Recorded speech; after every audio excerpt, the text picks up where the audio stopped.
쉽지 않다는 사실입니다.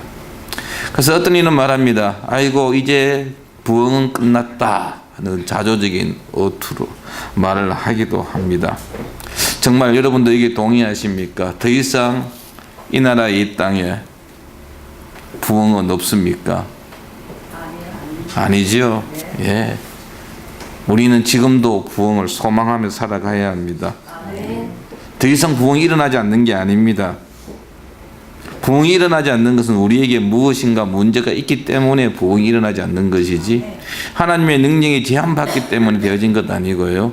이 지역이 너무나도 악하기 때문에 이 세상이 너무나도 하나님과 떨어져 있기 때문에 부흥이 사라진 것은 결코 아닙니다. 오늘 에베소에서 일어난 이 부흥을 우리 함께 묵상하면서요. 저는 우리 교회의 부흥을 한번 소망해 보기 원합니다. 에베소에 대부흥이 일어났습니다. 어느 도시에서도 볼 수 없었던 영적 대부흥동이 일어났다라는 것입니다. 복음이 이 에베소 도시 전체를 덮었습니다. 수많은 사람들이 하나님 앞으로 돌아오는 역사가 일어났습니다. 오늘 20절 말씀에 보니까 이와 같이 주의 말씀이 힘이 있어 흥왕하여 세력을 얻으니라 했습니다. 흥왕하여 세력을 얻었다. 흥왕한다는 것은 교회가 지속적으로 성장했음을 가리키는 단어입니다. 복음이 힘있게 에베소 여기저기에 퍼져나갔습니다. 사실 에베소는 부흥과는 거리가 먼 도시입니다. 여러분들 이제 다음 21절 이하에 보면 알겠지만은 여기에는 아데미 신전이 있는 도시입니다. 우상이 범람한 도시입니다. 우상으로 먹고 살아가는 사람들이 있는 도시입니다. 또한 이 에베소는 마술이 횡행하던 도시였습니다. 이방인 도시입니다. 부흥할 수 있는 도시냐라고 했을 때에 그 기반은 전혀 갖추어지지 않는 부흥과는 너무나도 거리가 먼 도시였음에도 불구하고 부흥이 일어났다는 사실입니다. 이것은 우리에게 큰 소망을 줍니다. 여러분 이 부산 땅을 바라보면서 목사님께서 시작하시면서 이 부산의 기독교 신자가 11%라고 이야기하는데 반대로 이야기하면 거의 90% 가까운 사람들이 불신자입니다. 다른 지역에 비해서 참 낮은 수치입니다. 사직 3동을 생각해 보면 더 답답합니다. 여러분 아는지는 모르겠지만은요. 우리 토요일 날 전도로 나가면은 이들이 우리를 대하는 태도가 그렇게 반갑지가 않습니다. 제가 알기로는 이 사직 3동 이 주변에 많은 사람들이 이단에 빠져 있습니다. 아예 불교 신자이거나 믿지 않는 사람들 같으면 뭔가 접촉이라도 가능하겠는데 이단에 빠지시면요. 이 사람들은 더 힘듭니다. 더 어렵습니다. 그렇다고 해서 우리가 결코 포기할 수 없다는 것은 오늘 이 본문 말씀에서 우리에게 주는 메시지이기 때문입니다. 에베소도 하나님께서 부흥시켰다고 한다면 이 사직 3동도 버머사가 있고 저 큰 여러분들 저기 초읍에 가면은 무슨 절이죠? 예? 삼광사. 부산의 기독교 인구보다 더 많은 신자를 거느리고 있는 삼광사가 30만 명 그러죠. 신도가. 부산 기독교 인구가 30만이 겨우 될까 말까인데 그보다 더 큰 신자를 거느리는 그 거대한 절 삼광사가 있는 이 부산 땅에도 하나님의 놀라운 부흥의 역사가 일어날 수 있다라는 사실입니다. 이 에베소에서의 부흥의 발단은 바울이 행한 기적 때문입니다. 11절과 12절 지난주 보았던 말씀에 보면은 하나님이 바울의 손으로 놀라운 능력을 행하게 하시니 라고 했습니다. 하나님께서 바울의 손을 통하여서 놀라운 능력들을 행하였습니다. 병든 자가 고침을 받고 귀신이 쫓겨나는 치유의 역사가 일어나는 일들이 여기저기에서 벌어졌습니다. 그래서 12절에 보니까 심지어 사람들이 바울의 몸에서 손수건이나 앞치마를 가져다가 바울의 몸에서 바울이 사용하고 있는 손수건, 바울이 사용했던 앞치마 이걸 가지고 바울이 직접 한 게 아닙니다. 바울이 사용했던 그 손수건을 가지고 병든 자의 몸에 얹어 놓으니까 그 병든 자가 벌떡 일어났다는 이야기입니다. 바울이 사용했던 그 앞치마를 가지고 귀신 들린 자에게 덮어주었더니 귀신이 쫓겨났다는 것입니다. 이런 놀라운 기적들을 인해서 사람들은 이 바울과 예수 믿는 사람들에 대해서 새로운 시각들을 가지고 있었는데, 그런데 그들 가운데에 이 이야기를 듣고 있는 사람들 중에 믿지 아니하는 자들이 바울을 모방했다라는 것입니다. 바울이 행한 기적을 보고 야, 나도 할 수 있지 않겠느냐 하고 모방한 사람들이 있었는데, 그 중에 한 무리가 14절에 나와 있는 제사장 스게와의 7 아들이라는 것입니다. 이들은 바울이 기적을 행하는 것을 보고도 우리도 할 수 있지 않겠냐 해서 한 귀신 들린 사람에게 찾아갔습니다. 그리고 이야기합니다. 내가 바울이 전파하는 예수 그리스도의 이름으로 명하노니 귀신아 물러가라. 자기 나름대로 열심히 했습니다. 폼도 잡고 명령을 내렸습니다. 그런데 여러분, 그 결과는 반대였습니다. 우리는 이 본문을 보면서 아니 유대인이 어떻게 이렇게 마술을 행할 수 있을까라고 의아심을 품을 수 있는데요. 당시 많은 유대인들 가운데에는, 이 유대인들 중에서는 이렇게 마술을 행한 자들이 제법 있었다라고 이야기합니다. 누가복음 9장과 11장에 보면 예수님 시대에도 마술을 행한 자들이 있었습니다. 그리고 이 유대인 마술사들은요, 다른 민족 마술사보다 좀 더 인기가 있었습니다. 특별히 귀신을 쫓아내는 데는 유대인 마술사들이 뭐라 그럴까요? 좀 인정받았다고 할까요? 그래서 많은 사람들이 모셔가는, 흔히 말해서 이름 있는 마술사들이었습니다. 이들 유대인들 가운데서는 이렇게 여러 지역을 돌아다니면서 전문적으로 이제 귀신을 쫓아내는 일을 하는 자들이 있었다는 것이죠. 그래서 주술적인 방법이라든지 아니면은 뭐 여러분들 부적을 붙인다든지 이러한 방식을 통해서 했는데, 이들은 하나 그한 것은 자기 어떤 개인의 어떤 나름대로의 노하우를 갖고 있기도 했지만, 나름대로 주문도 있었지만은 다른 사람이 마술을 행하는데 효과가 있다고 한다면 그 방법을 끄리낌 없이 도입했다고 합니다. 그러니까 지금 바울이 예수 그리스도의 이름으로 명하노니 귀신아 물러가라 해서 귀신이 쫓겨나는 것을 보고 야, 나도 그러면 저 방법을 쓰면 되지 않을까, 이래서 스게의 아들이 바울과 똑같이 바울의 목소리를 흉내냈는지는 모르겠습니다. 뭐 폼은 모르겠어요. 바울과 같이 했는지는 모르겠지만 여하튼 예수 그리스도의 이름으로 명하노니 귀신아 물러가라라고 이야기했다라는 것입니다. 근데 우리 오늘 이거 본문에 보니까 15절 한번 보십시오. 뭐라고 이야기합니까? 악기가 대답하여 이르되 내가 예수도 알고 바울도 알거니와 너는 누구냐 그랬습니다. 한마디로 모욕을 당한 것이죠.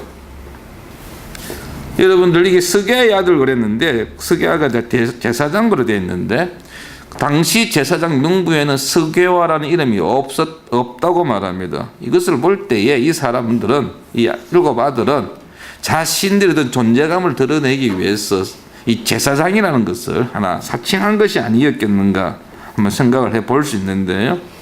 이들의 기대와는 달리 공개적으로 창피를 당했다는 것입니다. 귀신을 쫓아내려고 하였습니다만 오히려 귀신에게 혼이 났습니다. 그들은 발가벗겨진 채로 피를 흘리며 도망치는 신세가 되었습니다. 이 일은 공개적으로 일어났습니다. 그래서 이것을 지켜보던 많은 사람들이 스가의 아들에 대해서 이제 인정하지 않게 된 것이죠.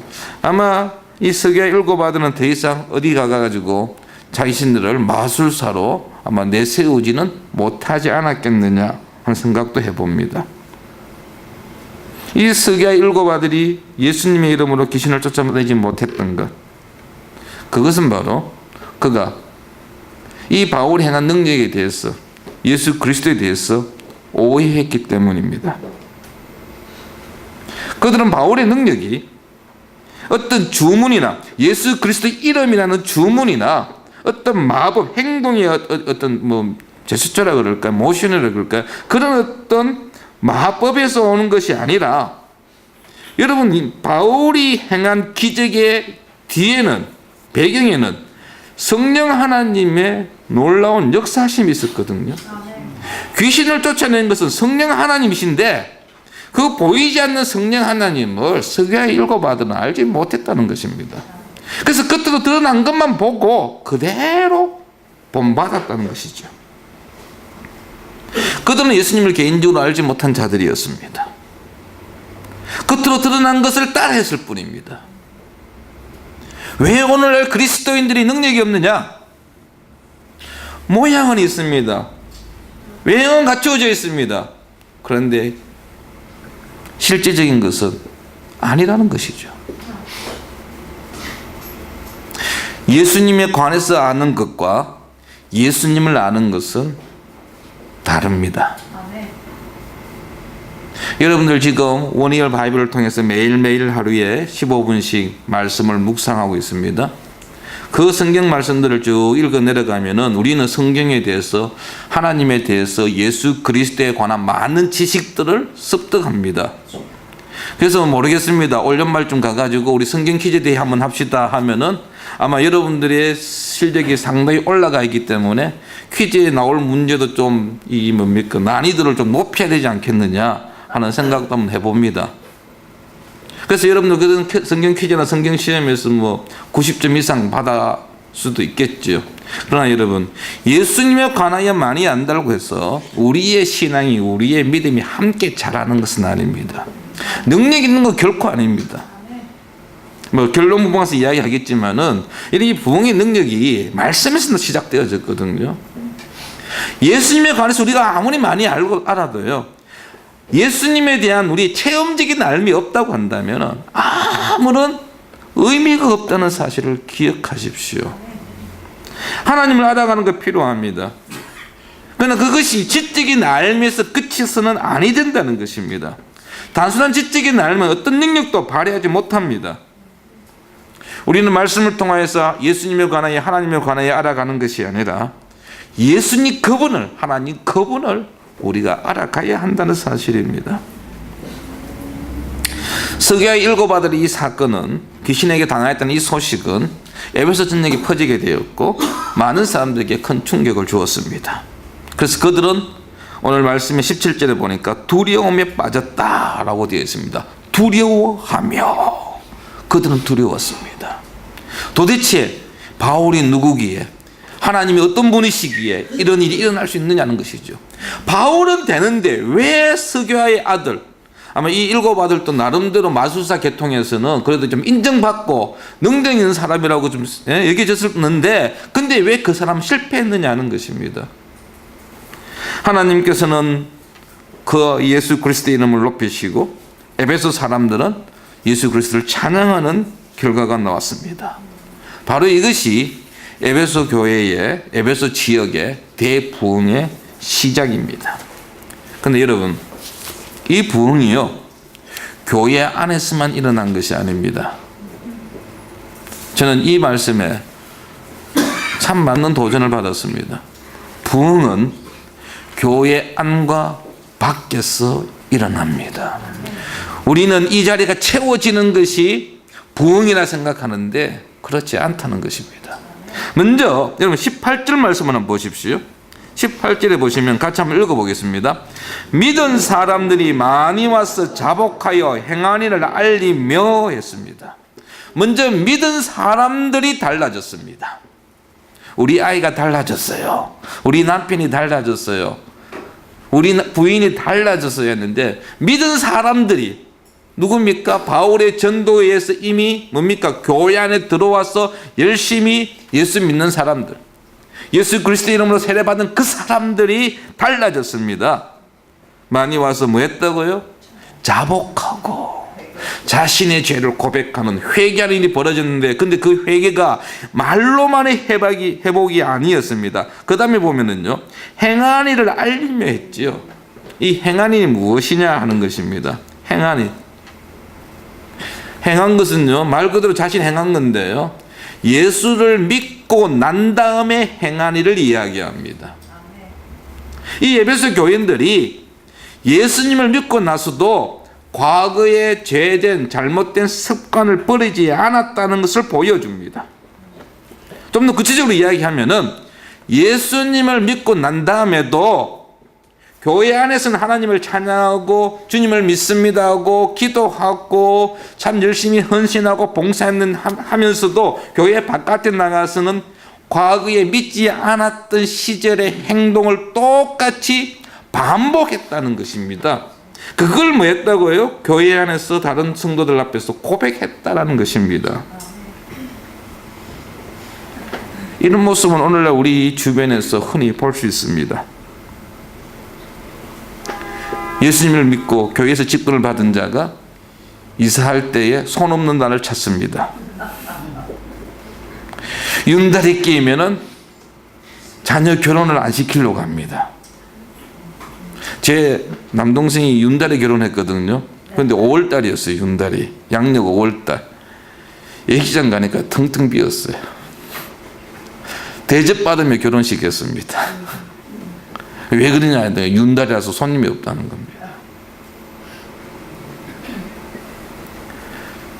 사위 보고 며느리 보면서 점쟁이한테 찾아가서 사주궁합 봅니다. 누가요? 교회 다니는 사람이.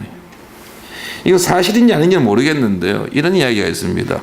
어느 점쟁이가 전도되어져 교회를 왔습니다. 근데 교회 처음이잖아요. 오니까요, 왜 그리 안면이 많은 분들이 앉아 계시는지. 여기도 있고 저기도 있고. 보니까 다 자기 집을 출입했던 사람들이었습니다.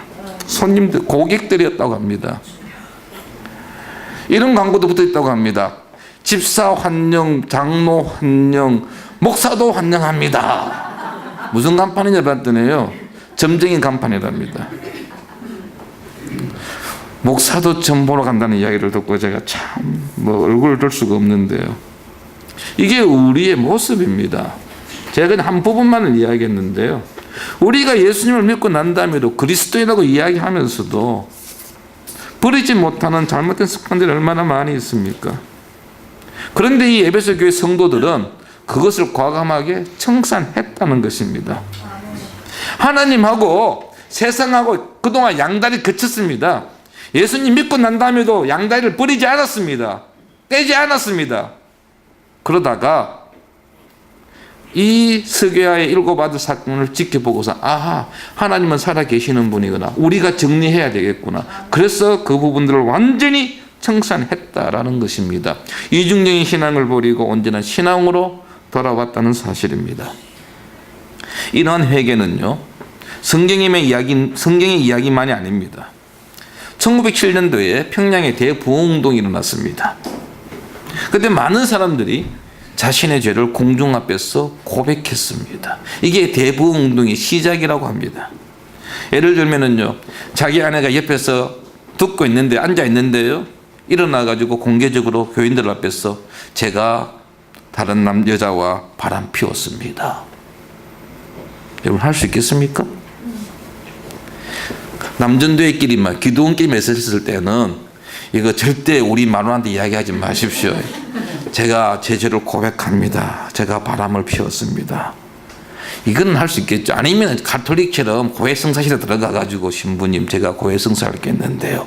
뭐 이렇게는 모르겠습니다만은 여러분, 공개적으로 다른 사람들이, 주변의 성도들이 와, 우리 장로님, 우리 집사님 참 신앙 좋으신 분이다 라고 알고 있는 사람들 앞에서, 자기 부인 앞에서 어떻게 자신이 바람 피웠다는 얘기를 할 수 있을까요?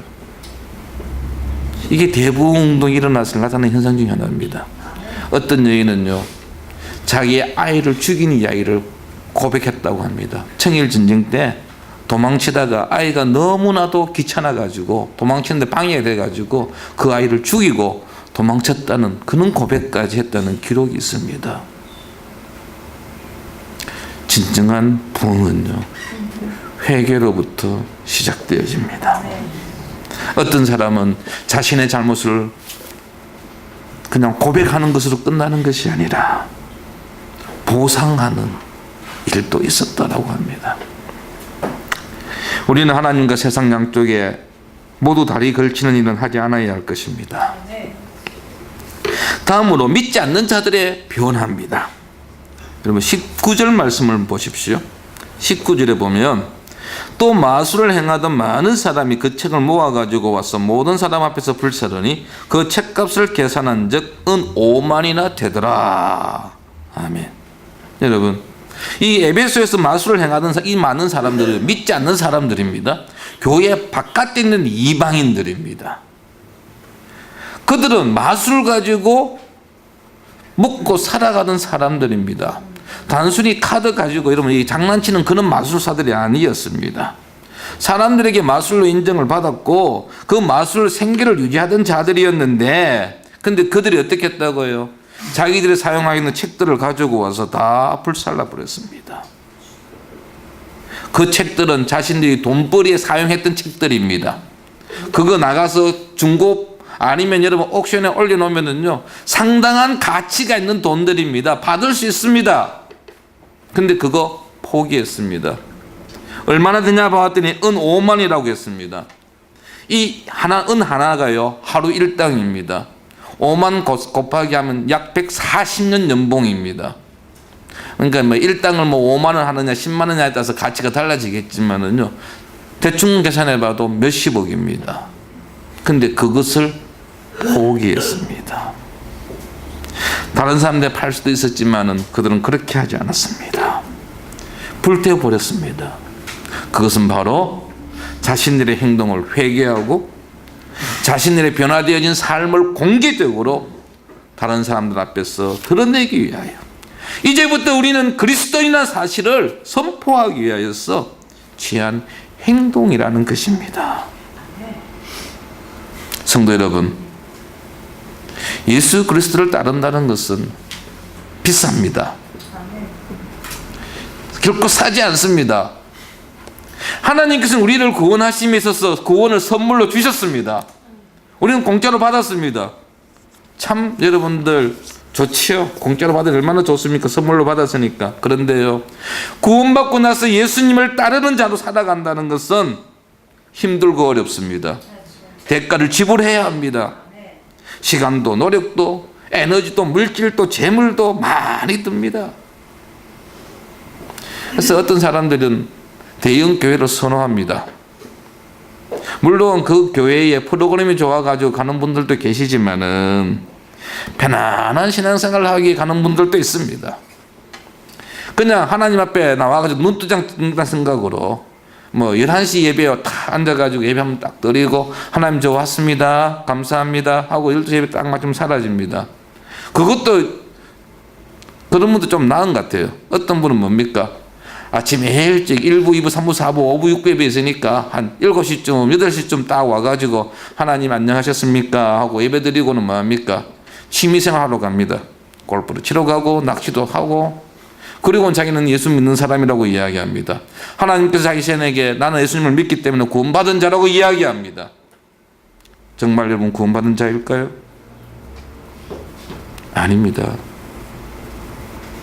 진실로 우리가 구원받았음을 확신하고 구원받은 자로서 예수 그리스도를 따라가기를 원한다고 한다면, 주의 제자가 되기를 원한다고 한다면은 그에 대한 대가를 지불해야 합니다. 여러분 신앙생활 편안함이 없습니다. 진실로 신앙생활 한다면 불편합니다. 힘듭니다. 갈등이 있습니다. 어려움이 있습니다. 그렇다고 해서는 원망하거나 불평하지 마십시오. 왜냐고요?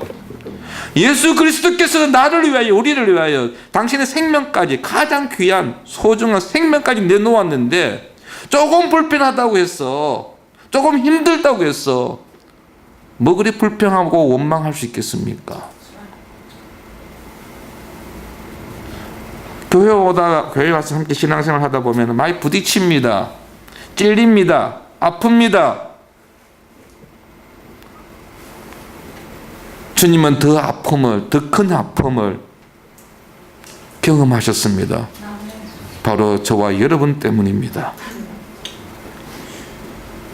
죽을 수밖에 없던 우리가 다시 살아났는데 무엇이든 감사하지 못할 것이 있습니까?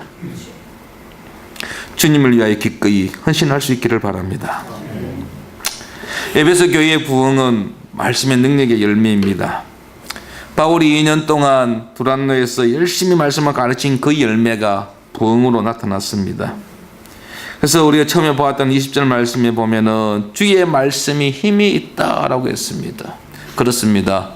말씀에 힘이 있습니다. 말씀에 능력이 있습니다. 니느웨를 한번 보십시오. 요나를 통하여서 주의 말씀이 그 성에 선포되어졌을 때 왕을 비롯하여 그 성에 간 모든 사람들이, 심지어는 짐승까지 금식하고 하나님 앞에 엎드리는 놀라운 역사가 일어났습니다. 지난 기독교 역사 속에서 끊임없이 있었던 많은 대부흥들이 있었습니다. 그러나 그 부흥들 역시 말씀에서 시작되어졌습니다.